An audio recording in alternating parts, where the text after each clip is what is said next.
Welcome back. As I said last time, I did some of the side missions. I forgot about Corporal Tomb's mission, so I also did that one.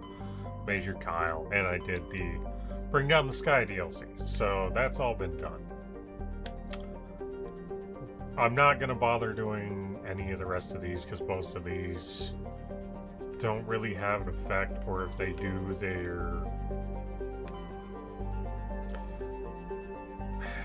if they do, it would be better for the goal of giving Shepard the worst possible outcome to not do them. There might be one or two that I'm missing. But to be honest, I can always do those later because I'm gonna edit together this bonus video, I guess you could call it. Anyway, I'm not gonna worry about that anymore. It's Thursday. I want to stream, so we're going to do Ilos. We're gonna finish out Mass Effect 1.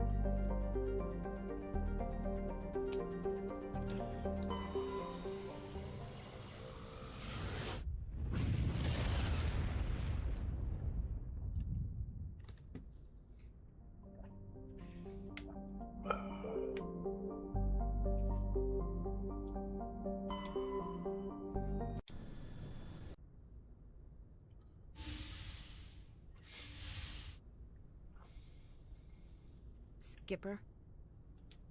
Don't you think we're a little past titles? We had to do this, Shepard. You know that. There was no other way. And you'll always be the skipper to me. Oh, Captain, my captain. First Alfred Tennyson, now Walt Whitman. You're full of surprises. Dad loved all those sappy poets. Mom was more into Plath.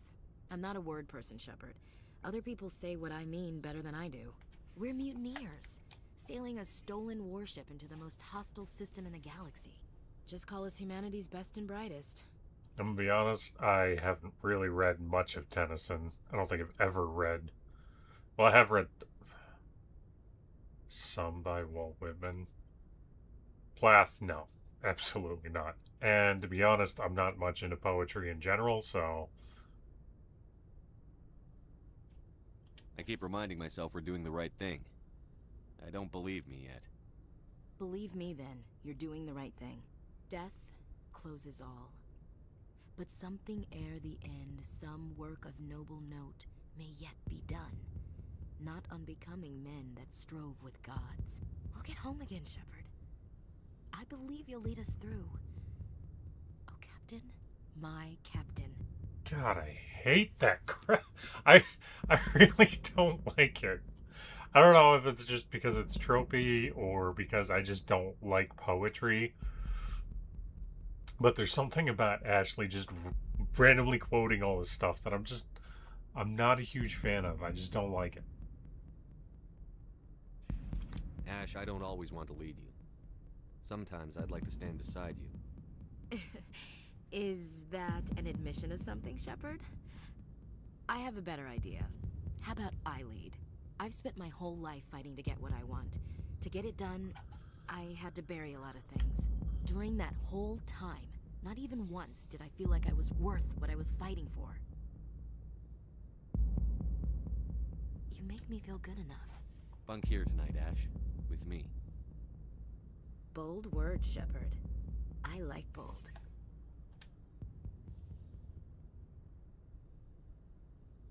At this point, I think I know fairly well what you like.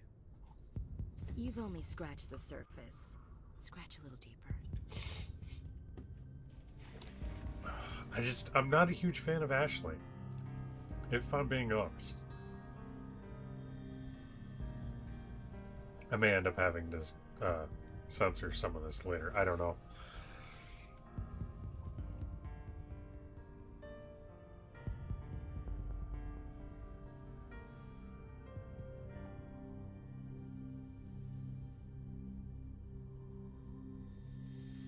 No, we're good. Well, now, that's a whole new spin for on the floor and give me 20, huh? You still sassing me, soldier? I think you need more physical training. Tisk. Now, what will it take to prove I'm in prime condition, Skipper? Bridge to Commander Shepard. We're 5 minutes out from the Mu relay. See, that was realistic Duty calls. banter. Get up to the bridge, Skipper. I've got other weapons to check out. Hey, Shepard. Whatever happens down there, Did you just say he's got a weapon? Wait. You know what? I'm not telling you. You want to hear this? You'll just have to come back to me.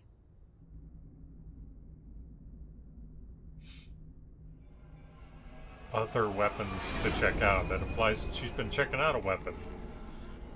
What's Shepard packing?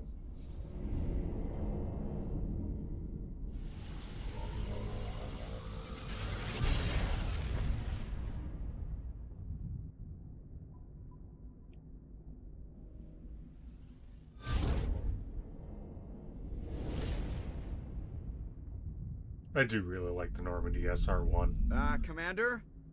We've got company. Have their sensors picked us up yet? Well, stealth systems are engaged. Unless we get close enough for a visual, they won't have any idea we're here. Picking up some strange readings from the planet's surface. Take us down, Joker. Lock in on the coordinates. Negative on that, Commander. The nearest landing zone's 2 clicks away. We'll never make it in time on foot. Get us something closer. There is nowhere closer. I've looked. Drop us in the Mako. You need at least 100 meters of open terrain to pull off a drop like that. The most I can find near Saren is 20. 20 meters? No way we can make a drop in there. We have to try. Find another landing zone! There is no other landing zone! The descent angle's too steep. It's our only option. It's not an option, it's a suicide run. We don't... I can do it. Joker, I can do it. gear up and head down to the Mako. Joker, drop us right on top of that bastard. Except I'm not bringing anyone who's on the bridge. I'm not... I could bring Tally. No, I'm not bringing anyone who's on that bridge. I'm bringing the two who weren't on the bridge. Why? Because it's combat, and to be honest... I mean, Ashley's good in combat, but I like having the biotic and tech powers. Plus, I just love Rex and Garrus. I love Tali too, but honestly, in combat, she's not great. Sad to say, but true.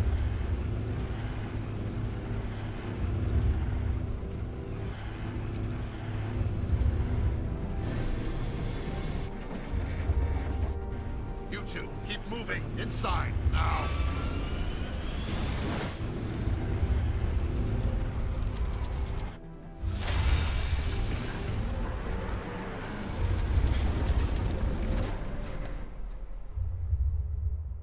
We have to get inside this bunker before Saren finds the conduit. There's no way we're getting past that door with brute force. Saren found some way to open it. There must be some kind of security override somewhere in this complex. We'll have to find some way to get it up and running again.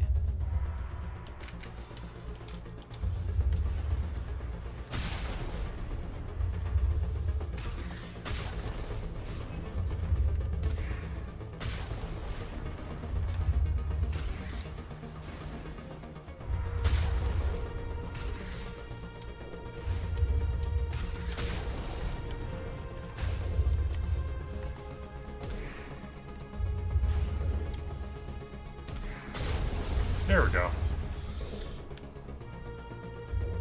Yeah, I know, it's kind of a bizarre thing, but I like doing it. Because you've got the Mako, why wouldn't you do it?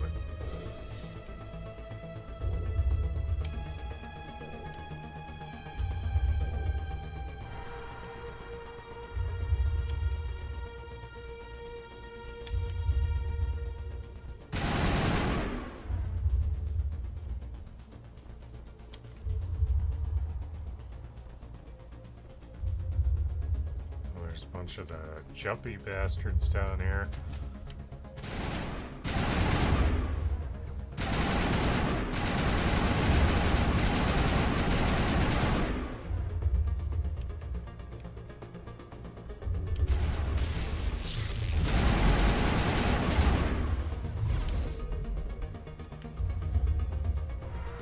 I don't think there's anything else to do over here, but This is one of those retcons that I actually don't mind all that much. Well, I know bugs some people is like you land on Ilos and you assume that these are Prothean statues or Protheans.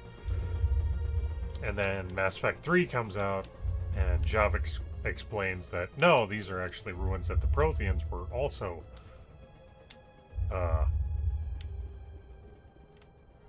researching. I'm not under fire. Okay, there's got to be another. These are ruins that the Protheans were also researching, which were ancient to them. And they called that culture the Inu Sanon, I believe.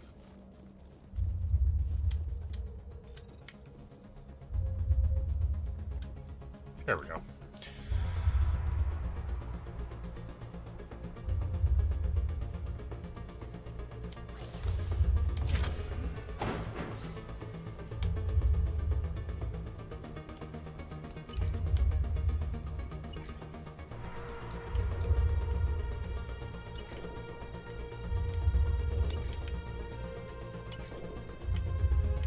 Oh yeah, that's right.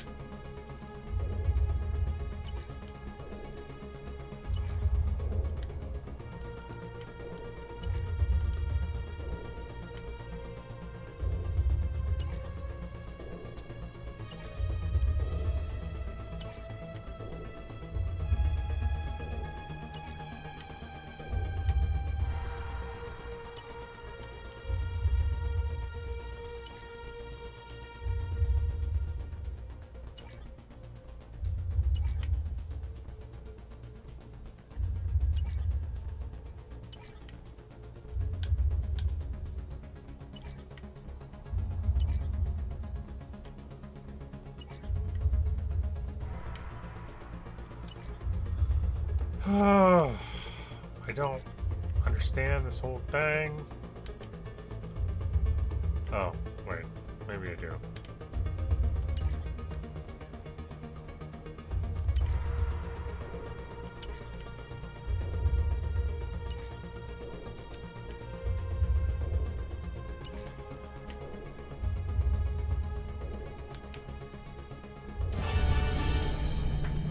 We've got power. Now we just need to find the controls that activate the door.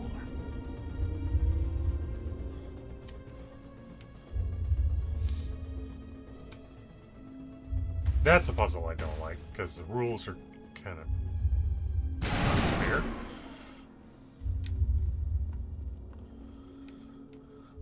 But oh well.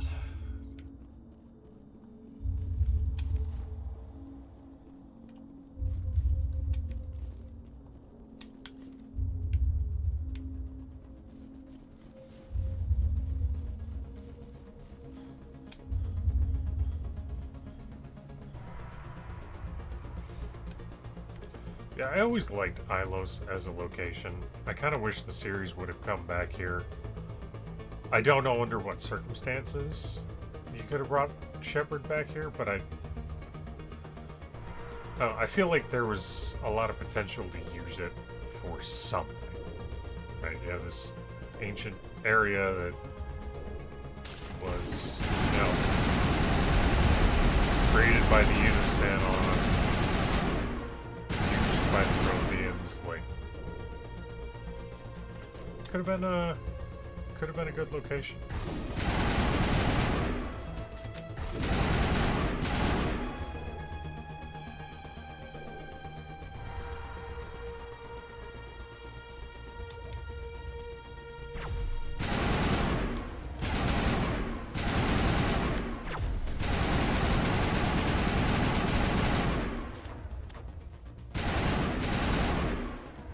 There we go.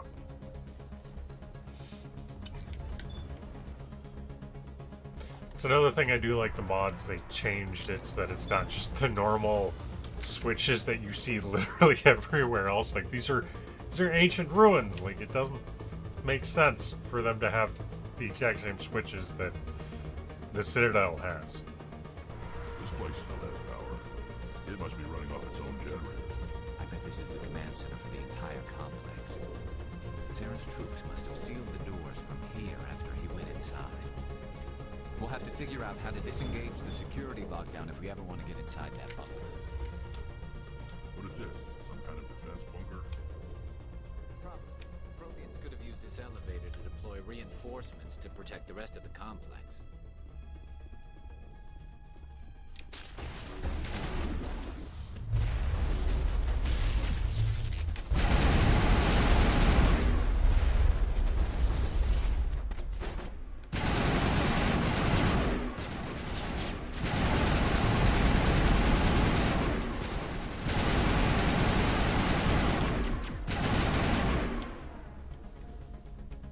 What do you think the Geth are doing with those archers? Looks like they put them into the Prothean maintenance base to get the security lockdown. Suddenly they come back from the Geth.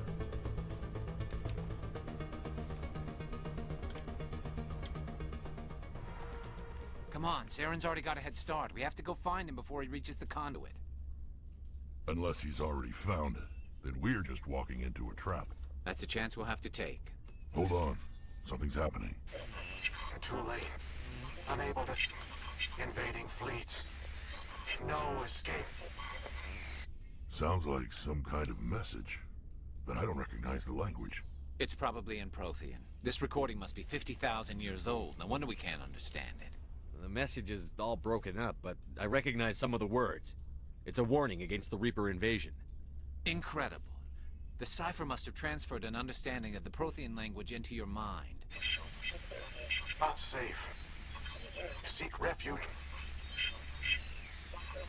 Inside the archives. What's it saying? Can you make out anything useful? Fought Reapers. The Citadel. Overwhelmed. Only hope. Act of desperation. The conduit.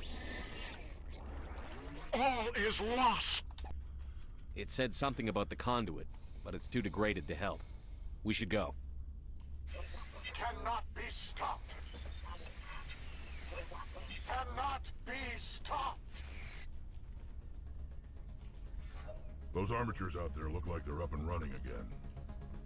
When we disengaged the lockdown, the automated defense system must have kicked in and reactivated. This might work to our advantage. If the Prothean defense programs are controlling it, the armatures might actually see the Geth as invaders.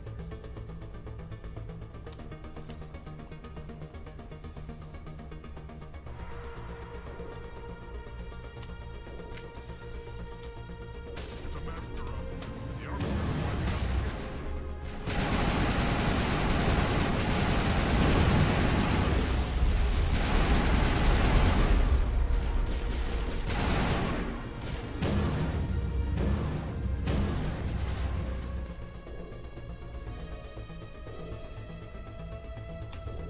Yeah, in the vanilla game you can hack each of those arbiters directly right away. But with this one, it's tweaked a little bit. That's the thing, is the mods, overall, they tweak little things, restore some content, tweak others. But overall, the game remains the same, right? I just like having these tweaks. Because, again, I've played this game so many times.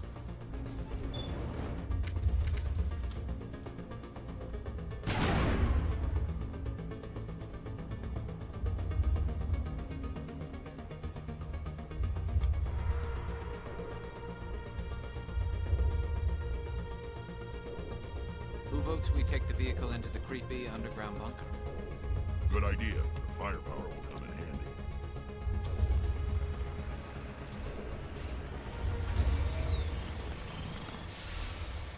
I thought Saren would have set some kind of trap or ambush for us. They must have been in too much of a hurry. Or we just haven't run into it yet. Yeah, Garrus, why are you jinxing us like that? That's not cool, man.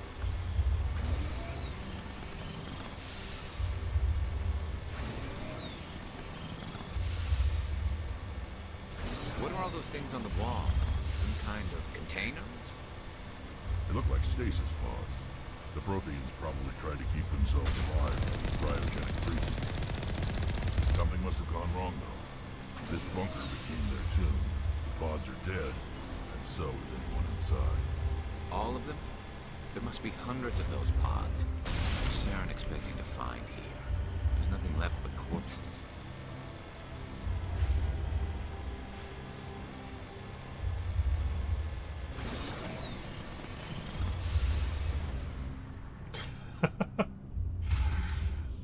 As much as I'd love to make it, it does have some problems. It's not perfect by any means, but I never claimed it was. Just claimed I loved it more than the Hammerhead. What's happening? It's a trap! Saren must have set an ambush.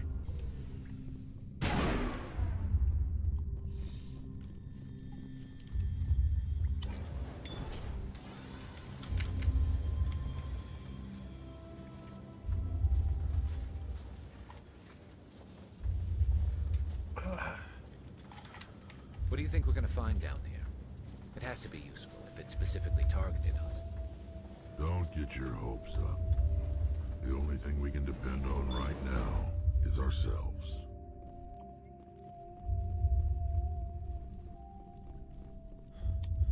You are not Prothean, but you are not machine either. This eventuality was one of many that was anticipated. This is why we sent our warning through the beacons.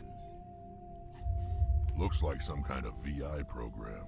Pretty badly damaged. I do not sense the taint of indoctrination upon any of you. Unlike the other that passed recently. Perhaps there is still hope. Wait a minute. How come I can understand you? Why aren't you speaking the Prothean language? I have been monitoring your communications since you arrived at this facility. I have translated my output into a format you will comprehend. My name is Vigil. You are safe here for the moment, but that is likely to change. Soon, nowhere will be safe. Are you some kind of artificial intelligence program? I am an advanced non-organic analysis system, with personality imprints from Kesad Aishan, Chief Overseer of the Ilos Research Facility. Why did you bring me here? You must break a cycle that has continued for millions of years. But to stop it, you must understand, or you will make the same mistakes we did. The Citadel is the heart of your civilization and the seat of government, as it was with us, and as it has been with every civilization that came before us. But the Citadel is a trap. The station is actually an enormous mass relay, one that links to dark space, the empty void beyond the galaxy's horizon. When the Citadel relay is activated, the Reapers will pour through, and all you know will be destroyed. How come nobody ever noticed the Citadel was an inactive mass relay? The Reapers are careful to keep the greatest secrets of the Citadel hidden. That is why they created a species of seemingly benign organic caretakers. The Keepers maintain the station's most basic functions. They enable any species that discovers the Citadel to use it without fully understanding the technology.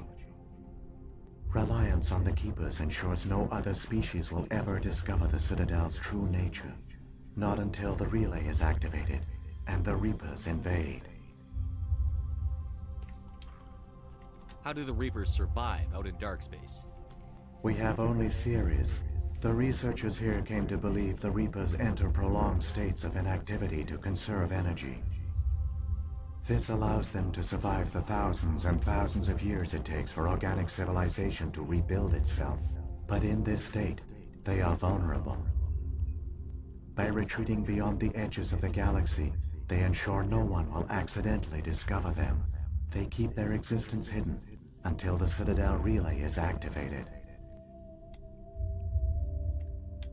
The Reapers can wipe out the Council and the entire Citadel fleet in a single surprise attack. That was our fate. Our leaders were dead before we even realized we were under attack. The Reapers seized control of the Citadel, and through it, the mass relays. Communication and transportation across our empire were crippled. Each star system was isolated, cut off from the others. Easy prey for the Reaper fleets. Over the next decades, the Reapers systematically obliterated our people. World by world, system by system, they methodically wiped us out. The war was lost. If you had surrendered, they might have let you live. No offer of surrender was ever given. Our enemy had a single goal: the extinction of all advanced organic life. Through the Citadel, the Reapers had access to all our records, maps, census data. Information is power, and they knew everything about us. Their fleets advanced across every settled region of the galaxy. Some worlds were utterly destroyed. Others were conquered, their populations enslaved. These indoctrinated servants became sleeper agents under Reaper control. Taken in as refugees by other Protheans, they betrayed them to the machines. Within a few centuries, the Reapers had killed or enslaved every Prothean in the galaxy. They were relentless, brutal, and absolutely thorough. I don't understand. Where did the Reapers go after they conquered your people? Our worlds were stripped bare, harvested by the indoctrinated slaves. Everything of value, all resources, all technology was taken. Certain that all advanced organic life had been extinguished, the Reapers retreated back through the Citadel relay into dark space, sealing it behind them. All evidence of the Reaper invasion had been wiped away. Only their indoctrinated slaves were left behind, abandoned. Mindless husks, no longer capable of independent thought, the indoctrinated soon starved or died of exposure. The genocide of the Protheans was complete. You said you brought me here for a reason. Tell me what I need to do. The conduit is the key. Before the Reapers attacked, we Protheans were on the cusp of unlocking the mysteries behind mass relay technology.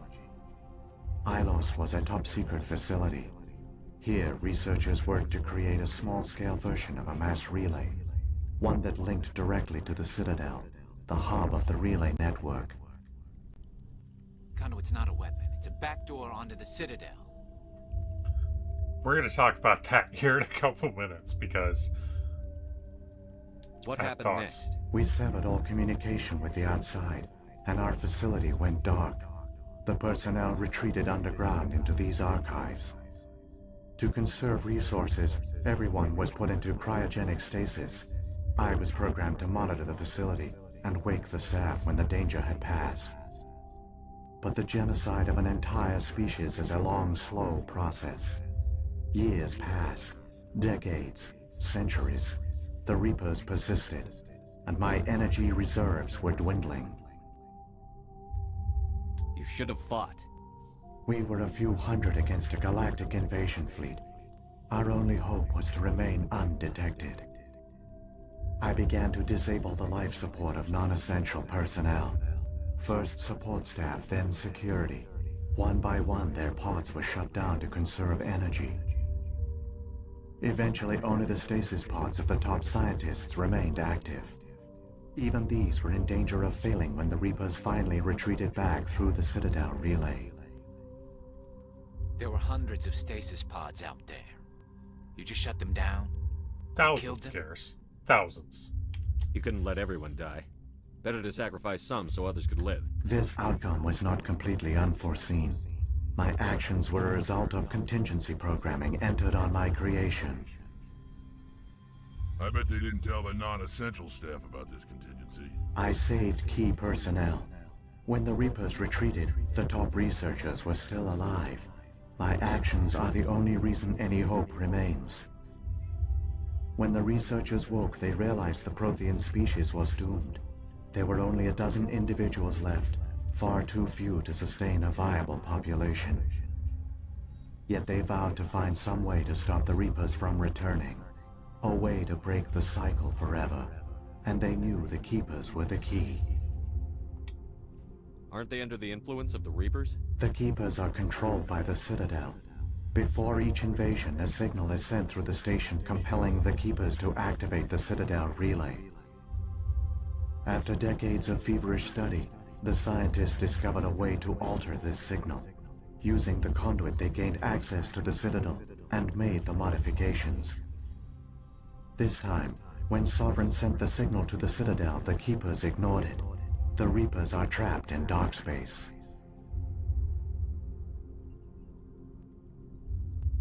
Saren can use the conduit to bypass all the Citadel's external defenses. Correct. And once inside, he can transfer control of the station to Sovereign. Sovereign will override the Citadel systems and manually open the relay, and the cycle of extinction will begin again. I'll stop Saren. Just tell me how. There's a data file in my console. Take a copy when you go. When you reach the Citadel's master control unit, upload it to the station. It will corrupt the Citadel's security protocols and give you temporary control of the station. It might give you a chance against Sovereign. Wait. Where's the Citadel's master control unit? I've never heard of anything like that. Through the conduit, follow Saren. He will lead you to your destination. Saren's got enough of a head start. Grab that data file and let's go. The one you call Saren has not reached the conduit. Not yet. There is still hope if you hurry. Yeah, we're going to talk about the whole conduit thing because I have some thoughts. This place feels wrong to me. But it'll be easier to talk about once we get there. But yeah, So many races looked up to the Protheans as paragons of civilization. They were fooled by the Reapers, just as we were. They failed. Keep it moving. I've got no intention of ending up like them. I really wish Ilos would have been used as a location somewhere else in the series. I don't know if maybe a DLC or maybe something in Mass Effect 3 where it's like, oh yeah, there's something that, you know, maybe only Javik could have accessed. But I think there would have been a way to do it because Ilos really is a fascinating location.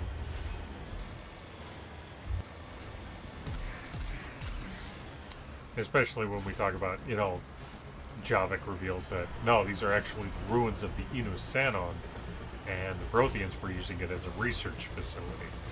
Like, that's pretty interesting stuff.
Damn it. Went straight into that one.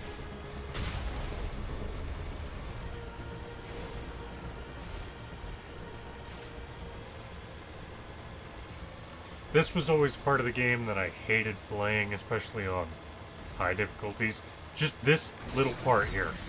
There, the conduit. It's incredible. We don't have time to admire the view. We have to get through that Because relay. it's so And these easy Geth to aren't get gonna make it fucking easy on killed us. here.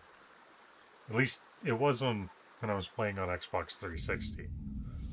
Granted, I haven't tried to play on higher difficulties in a long time. But since this version came out, actually.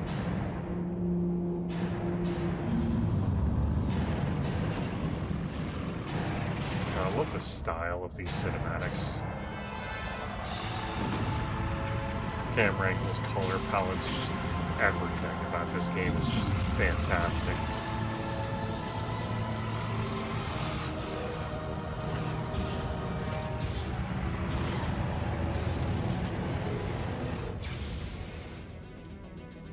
Activate the defenses! Seal the station! The arms aren't moving. Systems not responding. Abandon the Citadel! Evacuate the Council! Citadel Control! Citadel Control, do you copy?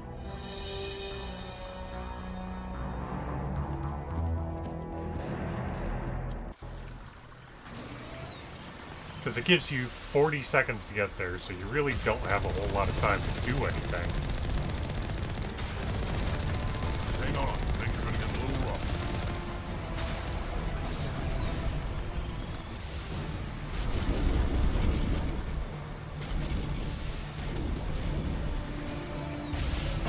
Okay, so conduit mass relay pointed upwards. Okay. Critical failures detected across all monitored systems. Please begin emergency evacuation procedure.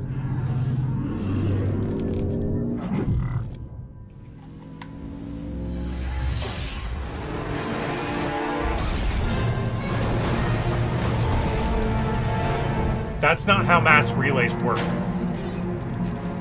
That's not how the relays work.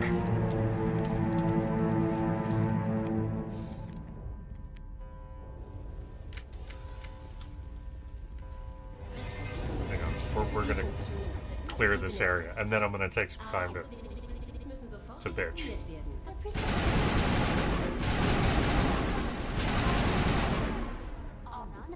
Personnel must evacuate immediately. Le Méridium a subi d'importants dégâts et présente de graves dysfonctionnements sur la totalité du niveau. Tout le personnel, à l'exception des équipes personnelles, est prié d'évacuer immédiatement. Il Presidium sta subendo gravi guasti di sistema nell'intero livello. The Presidium is experiencing severe system malfunctions across the entire level. All non-emergency personnel must evacuate immediately. Give me a rundown of the damage.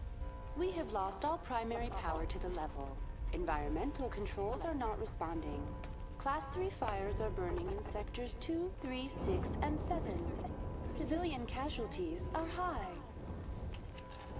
I am also detecting numerous unauthorized synthetic life forms throughout the station. They are believed to be hostile. Please approach with caution. Come on. We need to stop Saren before it's too late. Please begin emergency Okay, evacuation so procedures. I'm gonna bitch for a second here, okay? The mass relay on Ilos is pointing straight up at the sky. Okay. There's some issues with that, mainly like atmosphere and everything, but sure. This relay, that it's in the closed Presidium. The Presidium is it's a donut. It's a hollow donut. It's a toroidal shape, and it's inside of a closed system. There's an atmosphere, there's water, there's walls. Like, it's not open.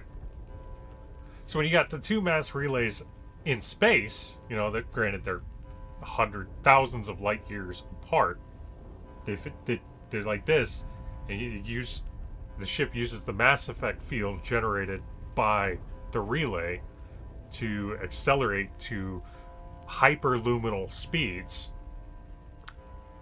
So small relays will just shoot you, you know, like there's what did they say? I'm trying to remember how it goes. Hang on. Technology. Mass relays are feats okay. of Prothean engineering advanced far beyond the technology of any living species. They are enormous structures scattered throughout the stars and can create corridors of virtually mass-free space, allowing instantaneous transit between locations separated by years or even centuries of travel using conventional FTL drives. Primary mass relays can propel ships thousands of light years, often from one spiral arm of the galaxy to another. However, they have fixed one-to-one connections. A primary relay connects to one other primary relay and nowhere else. Secondary relays can only propel ships across a few hundred light years. However, they are omnidirectional. A secondary relay can send a ship to any other relay within its limited range. There are many dormant primary relays whose corresponding twins have not yet been located.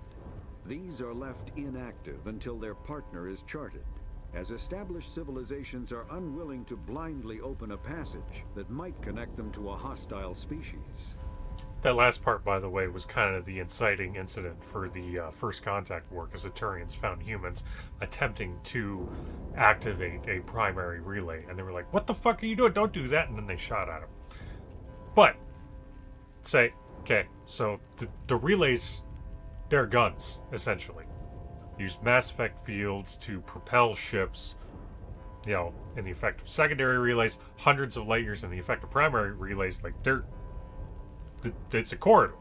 You know, both relays, it's, I think, implied here that they work together to create a corridor, you know, where you can basically just instantaneously travel. Which is fine. Okay, I get that. However, the thing here is that they're in space. There's nothing between them. Right? So, do you see what I'm saying here? Like, the only way you could have got to Mako all the way across the galaxy from Ilos to the Citadel, onto the Presidium, mind you, is if you smashed through the Presidium. They don't just make, like, magical portals. You don't travel through physical objects. You're just traveling at a hyperluminal velocity. So it doesn't make sense. They could have solved this, I guess. Although, since the relay's on a planet, I mean, there's a whole bunch of things like, okay, friction from the air. You could argue that the corridor makes it so that whatever, but the planet would also be, you know, rotating. So there's a whole lot about the relays that's just kind of hand waved away. Like, they've got basic explanations for everything, and I love these codex entries, by the way. That narrator is awesome. But my point is that where the relays in space are kind of believable because, okay, they're in space. There's no planets or stars, like, directly occluding them. You just travel from one to the other in a straight line through space. This doesn't work. Like, at all. So I hate it. I hate it a lot. Granted, I get it. You know, you kind of have to buy into it. It's a plot device, whatever. You could have put it on the wards so that at least it would have been open to space, sort of. I mean, there's an atmosphere there, but you could have put it on the wards and then had to fight, like, up through to the Presidium, but no, it just comes out straight on the Presidium.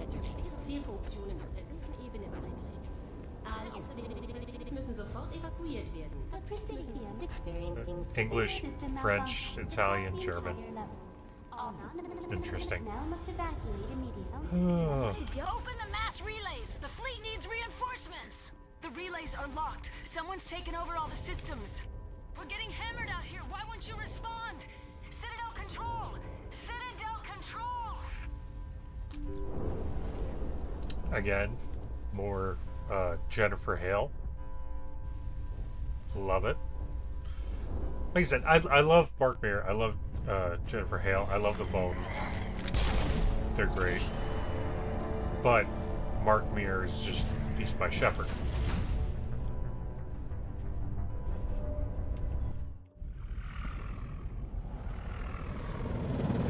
The Citadel's closing. They're sealing the station. Don't let the enemy ships inside the arms. God, just the shine on that ship there.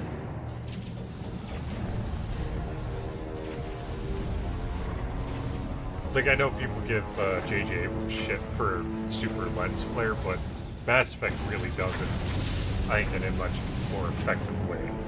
See that lens flare? Subtle, but there, like, identifiable, and it adds, but it doesn't block everything else out.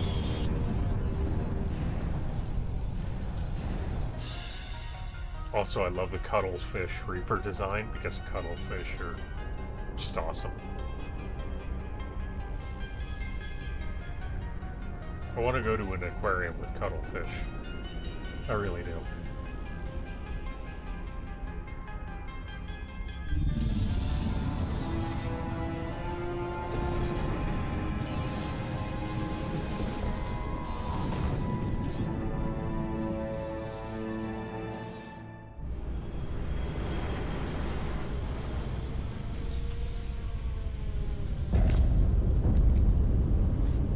Saren's locked the elevator. Suit up! We're going outside!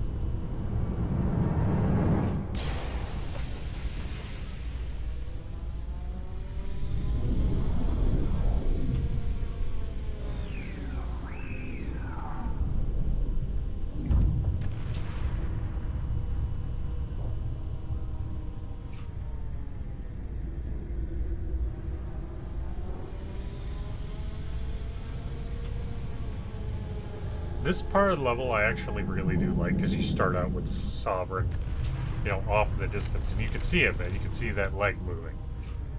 And it's kind of hard to notice throughout this level because you're constantly moving and shooting and getting shot at. But he exists in the level. And so as you're moving and getting closer, he gets bigger. Like, you do get a sense for the scale as the level goes on.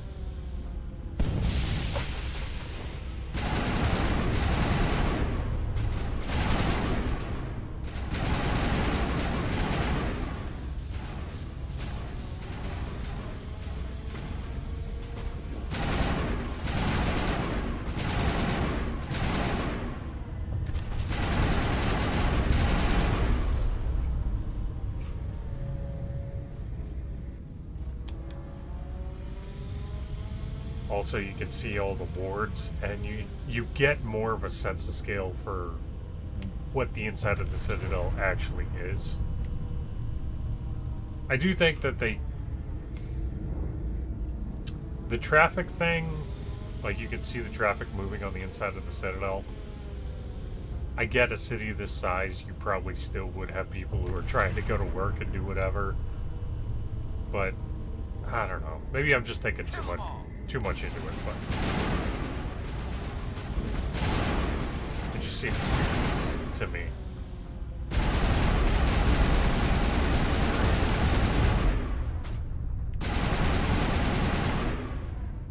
That's one thing I don't like about Krogan in this game, and Geth Destroyers too.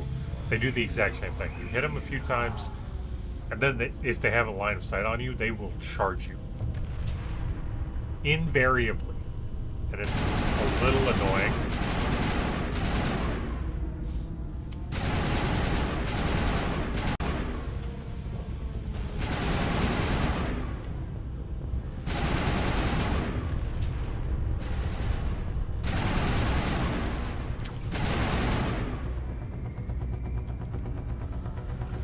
You know, like you can see here, we're getting close to that leg.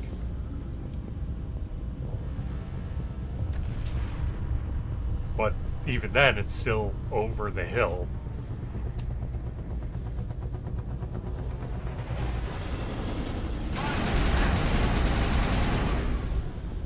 And another Krogan comes around. Oh, see, he tried to charge. That's all they ever fucking do is they try and charge. Yeah. Fucking huge is that? And again, he charged. He attacked, but most importantly, he attacked.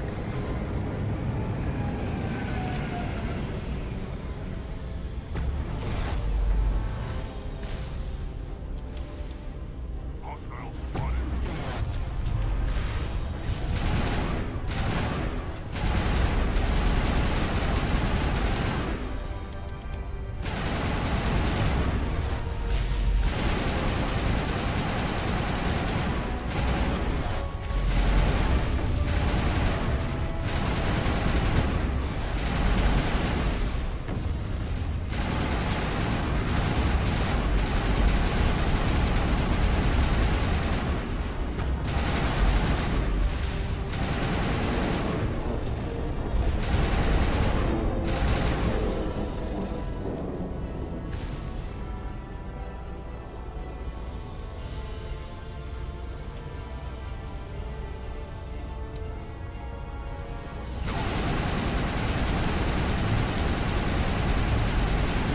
God, you...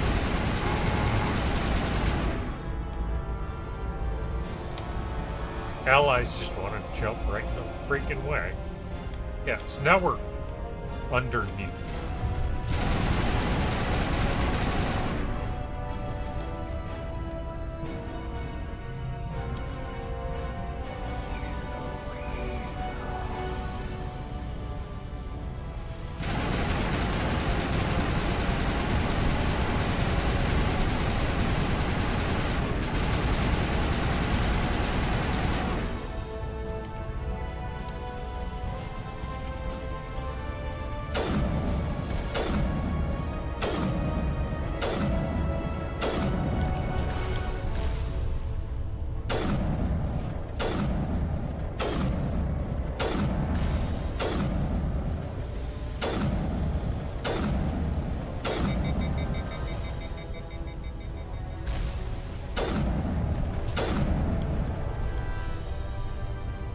Okay, yeah.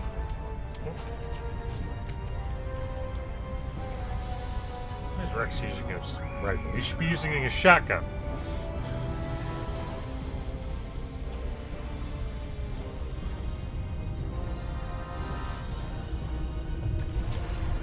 Yeah.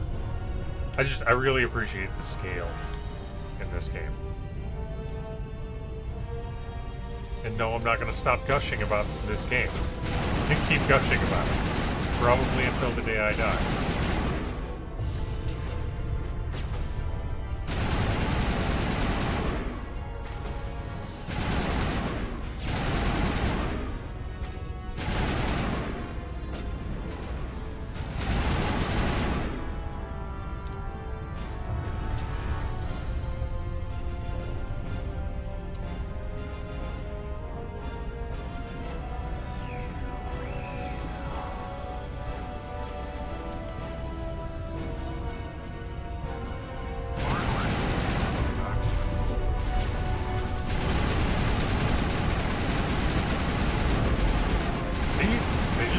They just charge. That's all they fucking know how to do.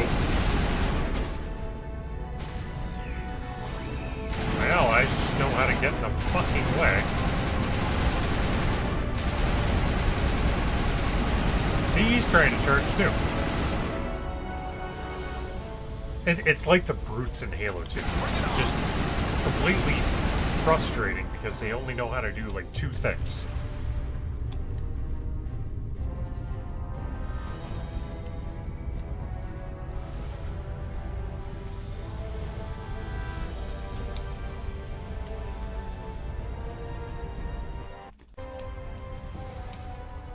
Okay, huh?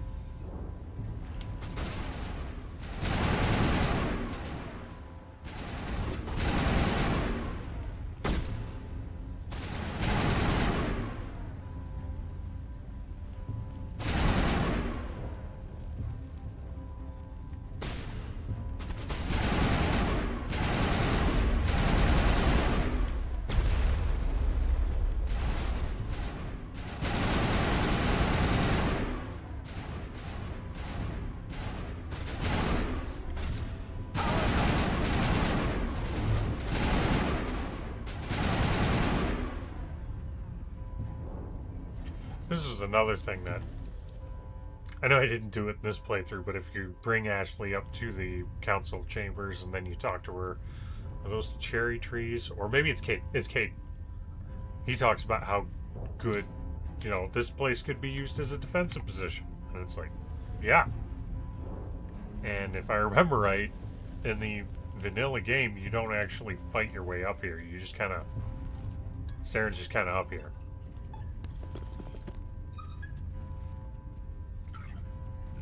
Should do another vanilla playthrough one of these days.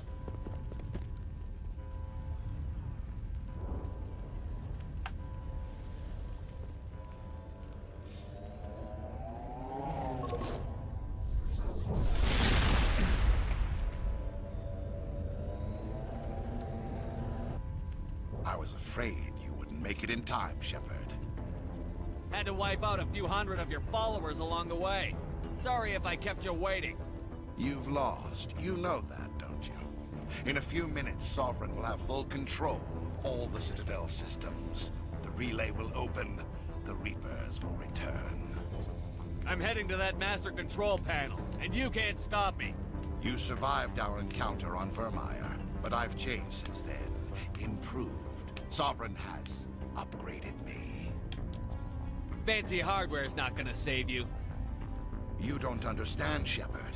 There is a place for organics in the New Order. The Reapers need men and women of action. People like us. Sovereign recognizes your value. You've impressed it. Surrender to the Reapers, and you will be spared.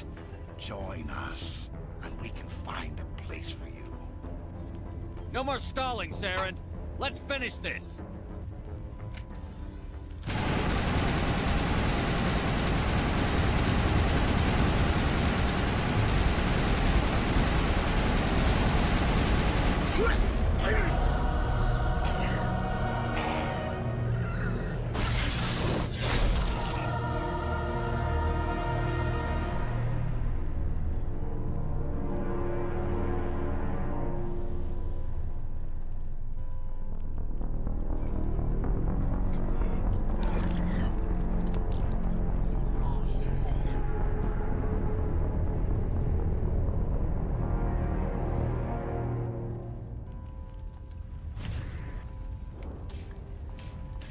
I'm gonna take the helmet off here just because I prefer doing the rest of this without his helmet. And just think of it as like, okay, he killed Saren, been fighting for a while, he's take the helmet off.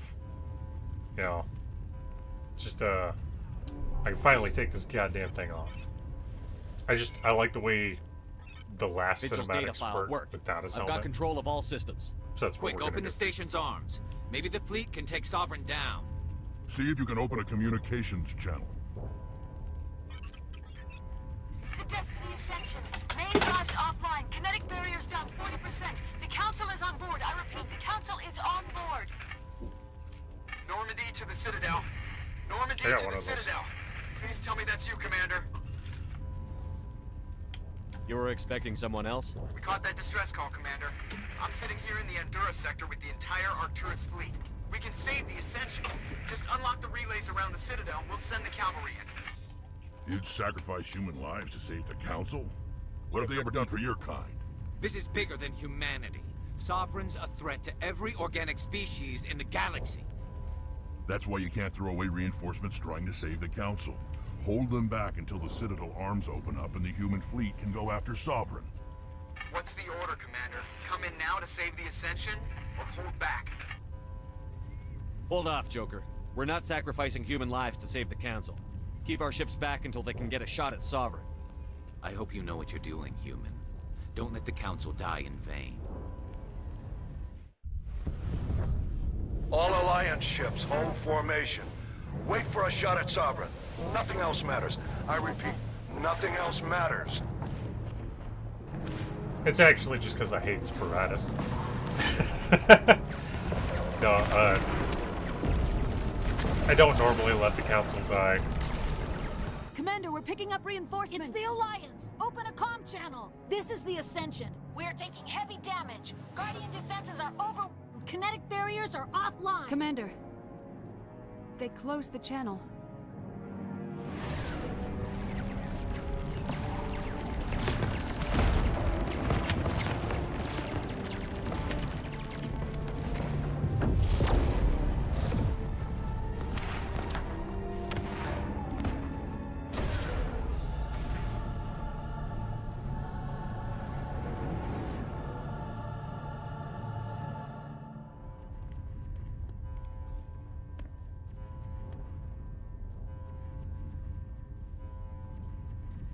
Make sure he's dead.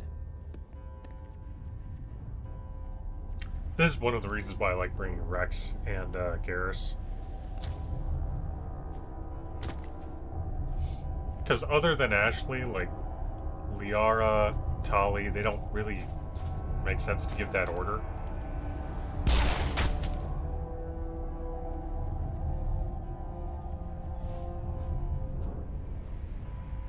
He's dead.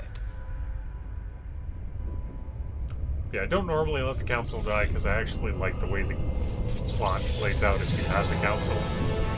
Like, that council will reinstate Shepard's Spectre status in Mass Effect 2 if they're alive.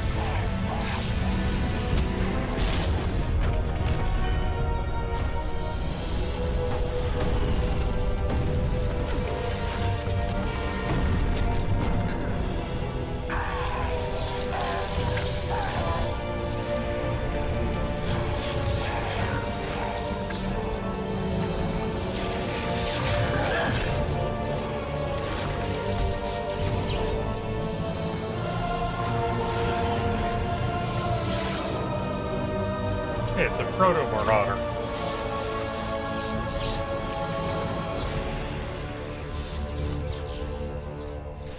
I hate this boss fight. I am sovereign, I hate it a lot. and this station is mine. Mainly because he just doesn't fucking stay still.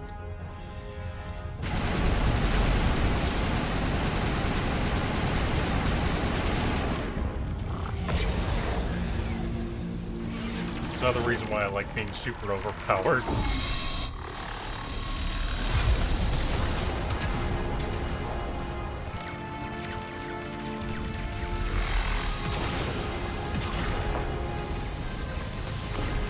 Sovereign's too strong! We have to pull back! Negative. This is our only chance. Take that monster down no matter what the cost.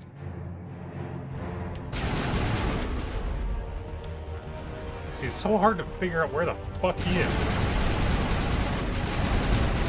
He just jump, jump, jump, jump, jump, jump.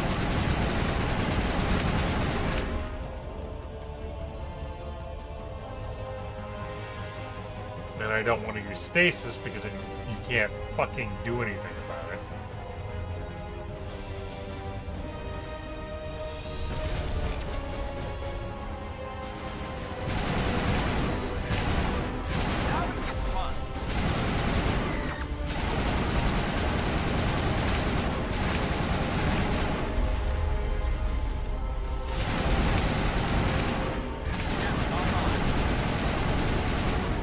There we go. I hate that boss fight.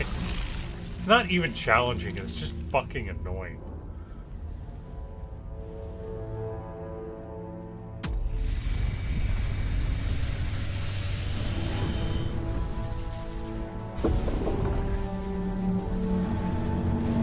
Yeah, I guess assuming direct control has consequences. Unless you're Harbinger. Its shields are down. Now's our chance.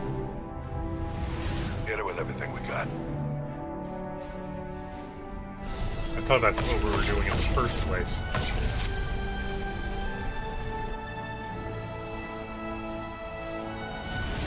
Hard on my flank. We're going in.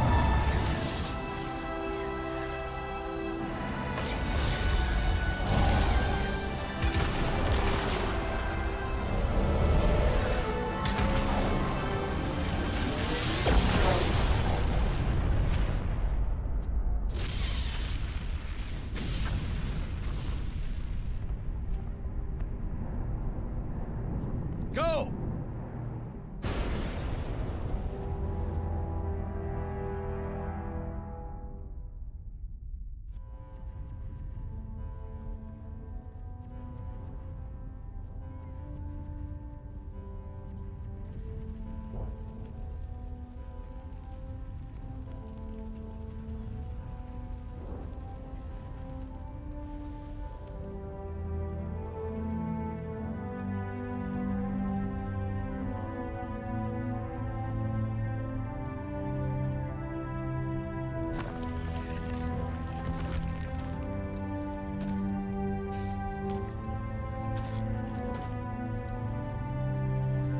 Captain Anderson, we found them. They're in here.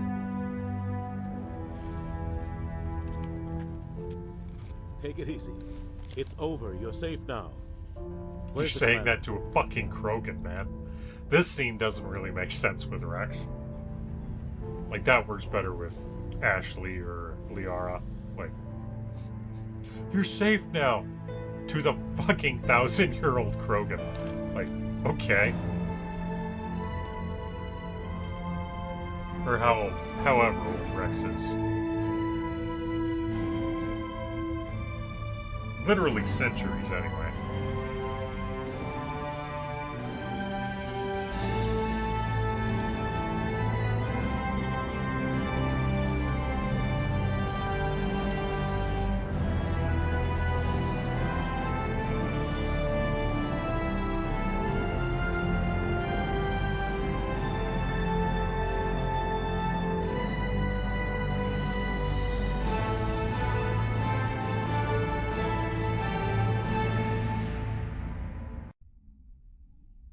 We got your message, Ambassador.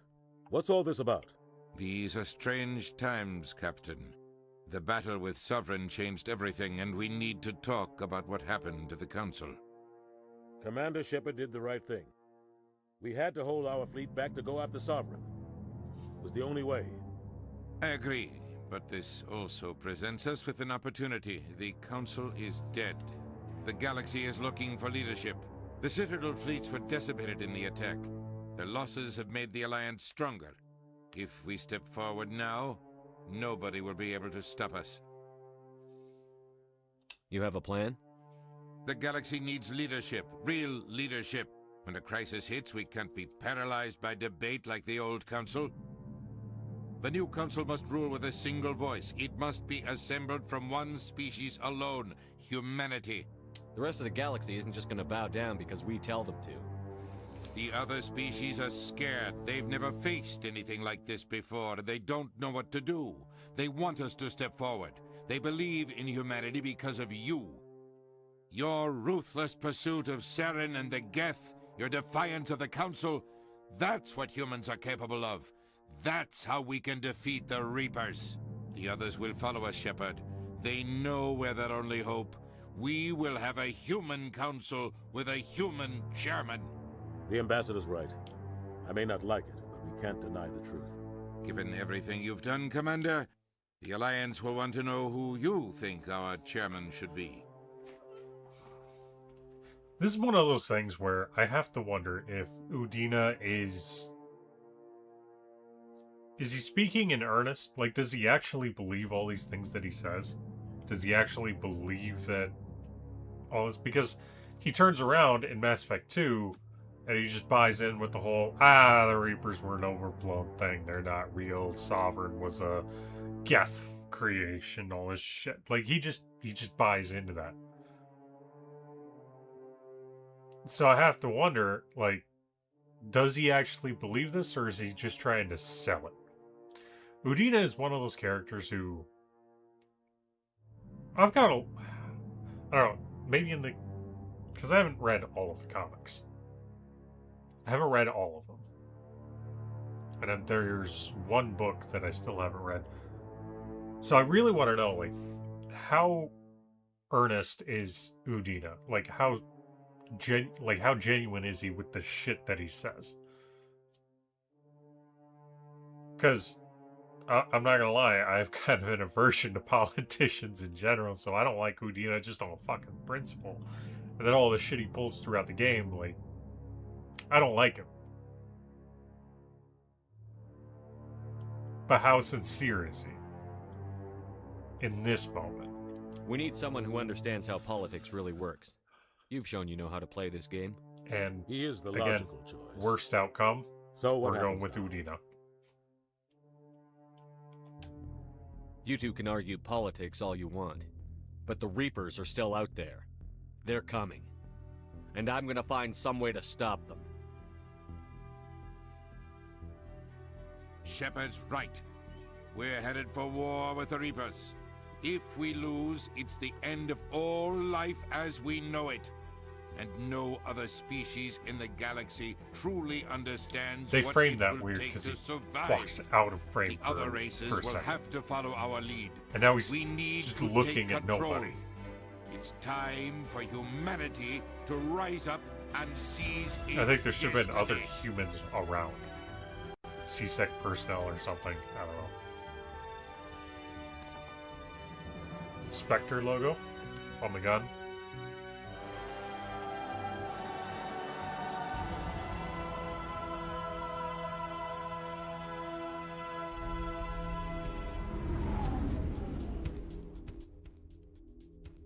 So that's Mass Effect 1, right? I love Mass Effect 1. I don't normally play it like this, but I do think there's some value in playing it this way. I think that it's worth playing this way because they wrote good and bad, you know, positive, negative, Paragon, Renegade lines for most of these decisions, and I think that's really, really cool. I don't think that they get enough credit for... Mass Effect is great, it's written great, it's awesome, but I don't think they get enough credit for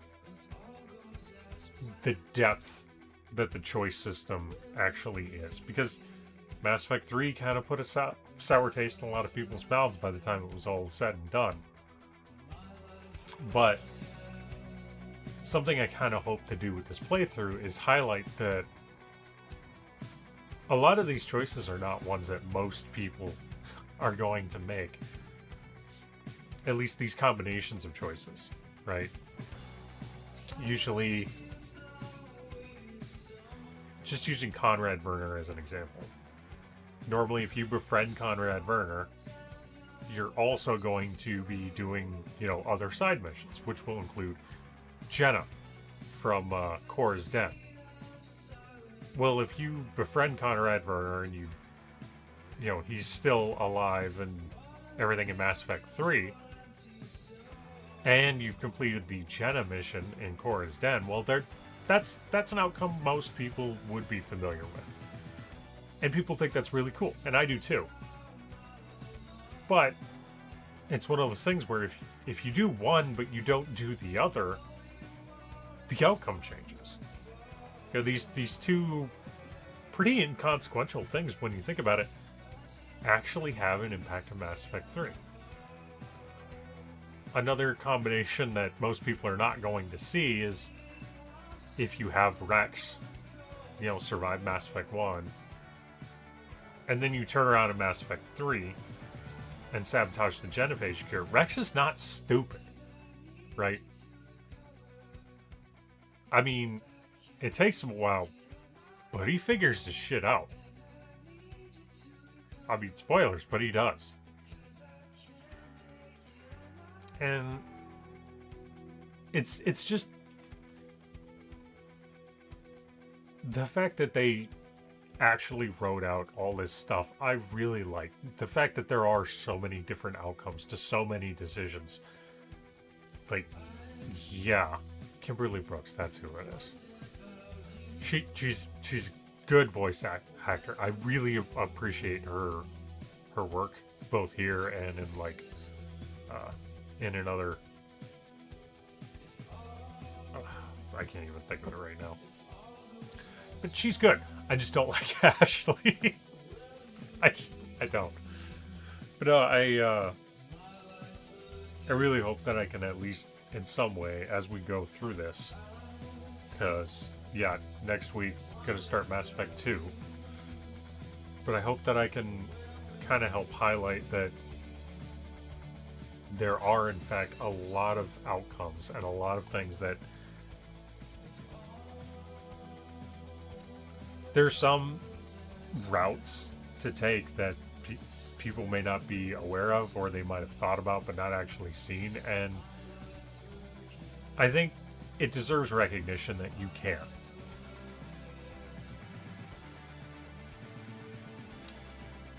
Like I said, I got started in RPGs mainly thanks to Knights of the Old Republic and Knights of the Old Republic 2. Now granted, with those, there weren't a whole lot of big decision points, but there were a lot of little things that you could do, and they didn't affect the overall story. But like the mother who's trying to, the widow who's trying to sell the upgrade skull plate on Tatooine, you can give her money, or you can be like, nah, don't want it. You know, it's a light side, dark side thing, but it's a choice that the game allows you to make. And when you put it side by side with a game like Star Wars Jedi Knight Jedi Academy, there are light side, dark side endings there. But the only real decision that you make, and you can put points in the light side, you can put points in the dark side, but you can put all your points in dark side and you could still get the light side ending. At least I think so. It's been a while. My point is, though, that it all comes down to one moment. Does Rosh Pennon live or die? Well, if he lives, it's light side. If you kill him, it's dark side. That's the only real choice in it. So there's the light side and dark side ending, but it only comes down to that. Where Knights of the Old Republic, being a fledged out RPG, lets you make the decisions. And I know that's part of what makes a role-playing game a role-playing game. But Mass Effect 3, the Mass Effect series in general, tied so many things together. It had so much depth to the writing that it's no wonder that Mass Effect 3 was disappointing, because there was so much. I don't think that there was any way other than if they'd been given another year in development time and another few $1 million, and there was no way to pay off everything. It would have been, when it was a 2-disc game in the first place, it would have had to have been a 3-disc or a 4-disc if you really wanted to incorporate everything. Which wouldn't have been reasonable in the first place, because as popular as it was, as well as it sold, you were never going to justify that kind of budget. So I think it's really worth just acknowledging that they did so much, so many awesome things, that I think it's worth taking a bad playthrough once in a while. We all know what the good playthrough is. Save the Arachni, save the colonists on Pharaoh, save the council. Yeah. Recruit everybody. Get Rex's family armor. Track down Dr. Salian, and you can bring him in or whatever, but you know what the good decisions are. There's flowcharts on how to survive the suicide mission in Mass Effect 2. And guides on, how to get the most resources in Mass Effect 3 so that you can get the synthesis ending, which I don't like either. I don't like the synthesis ending. I think it's kind of hokey and bleh.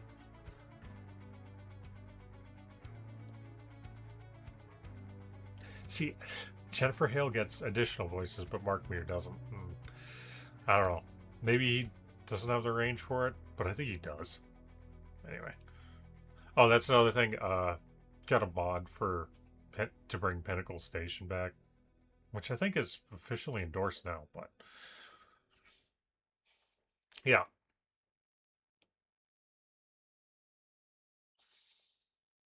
I'm trying to think of what else I could say. Granted, there's no one watching this right now anyway.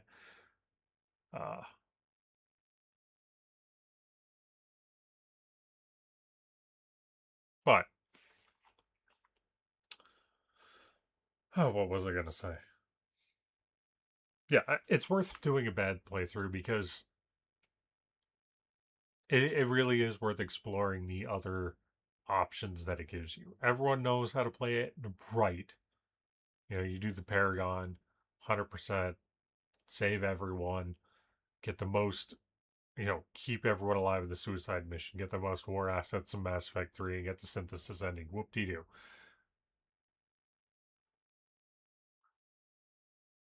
But there is so much more to the game that if you play it that way, you will never see some of the most heartbreaking things.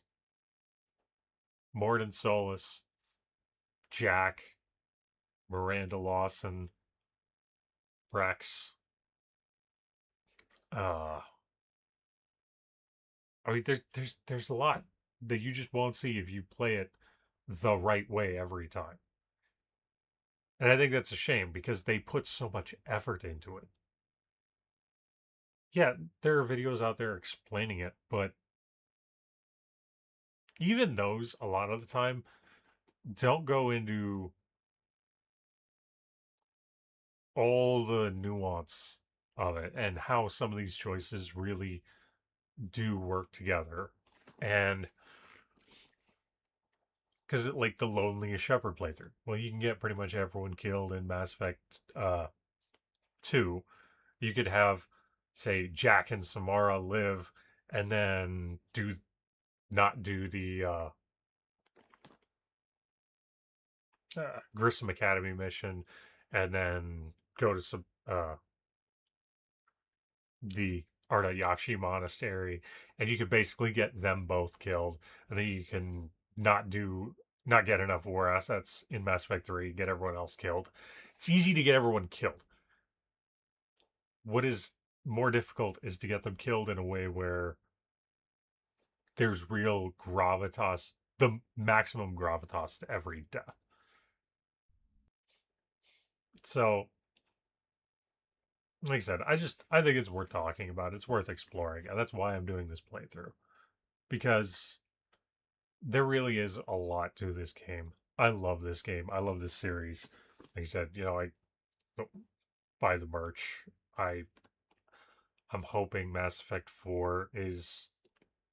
I'm hoping that it's up to par. Yes, it's Mass Effect 4. Fallout New Vegas was not Fallout 4. Fallout New Vegas was Fallout New Vegas.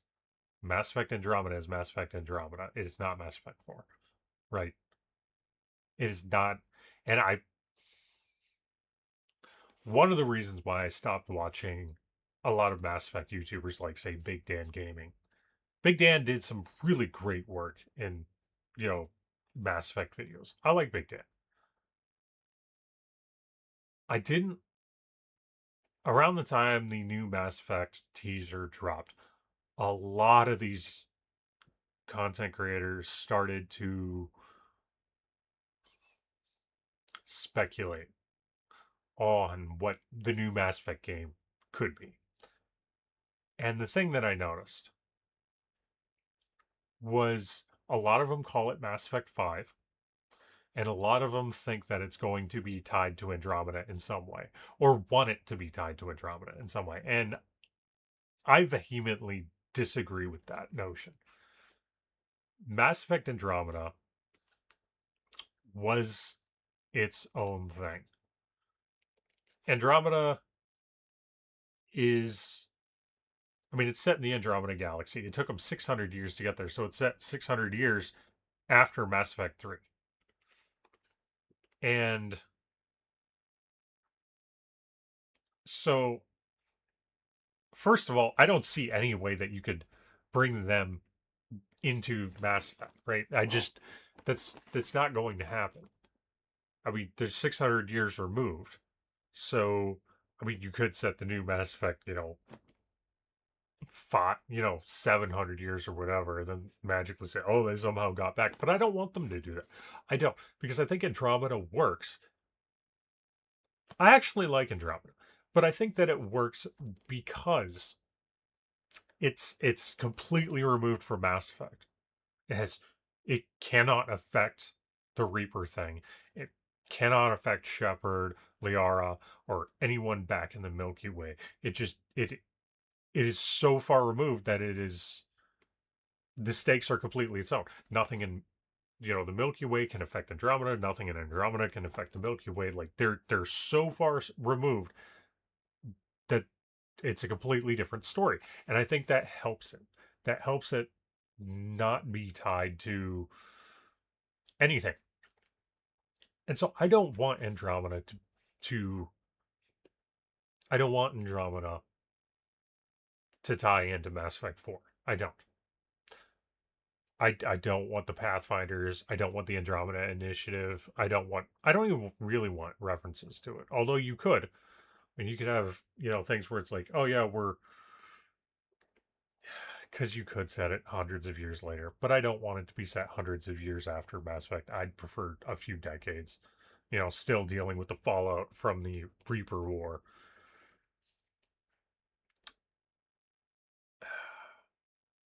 But all this to say, I'm also not going to speculate on what Mass Effect 4 is going to be. BioWare has not really released anything that could be even consider definitive. You had the teaser, you had, you know, the artwork that looked like a geth, you had, you know, the audio file, but nothing has actually been announced. Now, I have hopes that this November 7th, you know, November 7th, Mass Effect Day, I have hopes that they will finally announce something. It's been a while since we got anything. I'd even take another teaser trailer, just something to tell us that the project is still alive, because the gaming industry has been hit hard by a lot of things lately. But I'm not going to speculate. And I don't think it's worth speculating at this point. We don't have enough information. We can dig into the materials that we've got, but anything beyond that is just, it's groundless. It's groundless, and there's nothing to back it up. So it's all unverifiable, but it's also unfalsifiable. And I hate that. I hate that because I don't want to accuse anyone of making videos just for clicks. But that's kind of the impression I get. And it leaves a sour taste in my mouth. I think let's not speculate. Let's talk about stuff when there's something to talk about. When we actually have something solid to discuss, solid to talk about, let's talk about it. But until then, there are plenty of other games to explore, plenty of other things to talk about, plenty of things that, you know, we can actually look into and share and discuss. We don't need to talk about Mass Effect until there's something to talk about. Until BioWare comes out with something, you know, announces, yeah, this game's going to be set at, you know, 20 years after Mass Effect 3, 200 years after Mass Effect 3, 2,000 years after Mass Effect 3, whatever it is. Now I have my hopes, right? It's pretty clear. I have my hopes. I have my opinions. But I don't want to speculate on what it might be, what it could be. Ooh, no.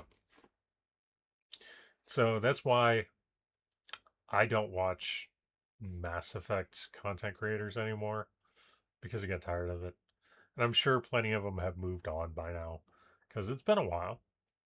It's been a while. But I don't think I'm going to go back. I still watch plenty of like video essays on characters and stuff, but nothing regarding Mass Effect 4. And I don't think I will. At least not until there's solid, like, the game's coming out within the next 2 years and we're going to start getting like actual information on it. Until then I'm good. I have my game. I have my games. I have my I'm perfectly content to just continue to dig into this, to continue to dig into 1, 2, 3, Andromeda, the books, the comic books, which I'm still in the process of trying to collect them all. I've been doing a lot of reading outside of Mass Effect lately, but there's plenty of stuff to talk about. We don't need to speculate on shit we're not going to know for at least another 2 years, I think. I would be shocked if Mass Effect 4 came out within the next year and a half. I don't think that's likely, but who knows? Maybe in November we'll find something else out. But yeah, anyway, those are my thoughts on that. Like I said, on Tuesday, I got stuff going on this weekend, but on Tuesday we'll be starting Mass Effect 2. And that one I think is going to be a lot of fun, because there's a lot more to dig into. There's some better conversations with party members, and just like Mass Effect 1, it's going to take a little bit to get into it. A lot of it comes in the second chapter of the game, but excuse me. Anyway, so if you watched this far, thanks for watching, and see you next time.